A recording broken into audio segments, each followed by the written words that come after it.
Utang jangka panjang adalah pinjaman atau kewajiban keuangan yang jatuh temponya lebih dari 1 tahun dari tanggal pelaporan. Biasanya periode untuk membayarkan utang jangka panjang adalah sekitar 5-20 tahun. Umumnya, utang jangka panjang digunakan sebagai alat untuk memperkuat posisi modal suatu perusahaan.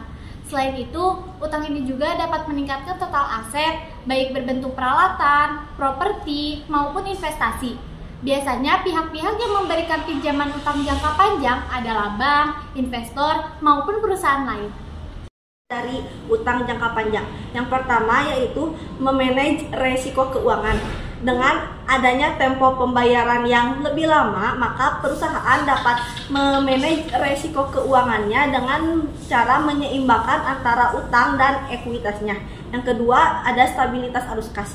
Dengan adanya utang jangka panjang, maka pembayaran pokok dan bunga dapat diatur dalam jangka waktu yang panjang, sehingga perusahaan dapat merencanakan arus kas dengan lebih baik dan dapat menghindari adanya tekanan keuangan yang secara tiba-tiba.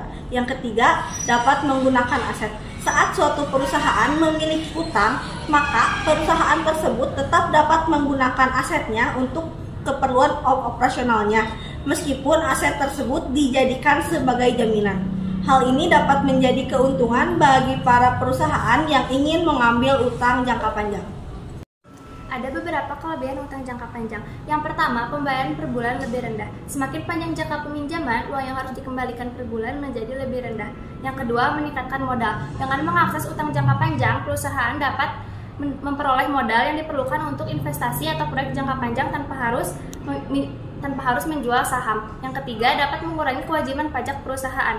Hal ini disebabkan oleh adanya beban bunga pinjaman perusahaan setiap tahunnya. Dampaknya adalah penurunan laba perusahaan yang pada akhirnya mengakibatkan penurunan jumlah pajak wajib dibayarkan. Ada kekurangan dari utang jangka panjang. Yang satu, ada beban bunga.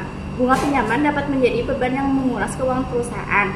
Selain pembayaran pokok utang, perusahaan juga harus menanggung biaya bunga setiap bulannya, sehingga total pembayarannya lebih besar dari pinjaman awal. Yang kedua, dampak pada pertumbuhan bisnis. Risiko utang jangka panjang adalah menghambat pertumbuhan perusahaan, terutama jika bisnis tidak berjalan sesuai harapan. Sebagian keuntungan harus dialokasikan untuk membayar utang, sehingga pengembangan bisnis bisa menjadi lebih sulit.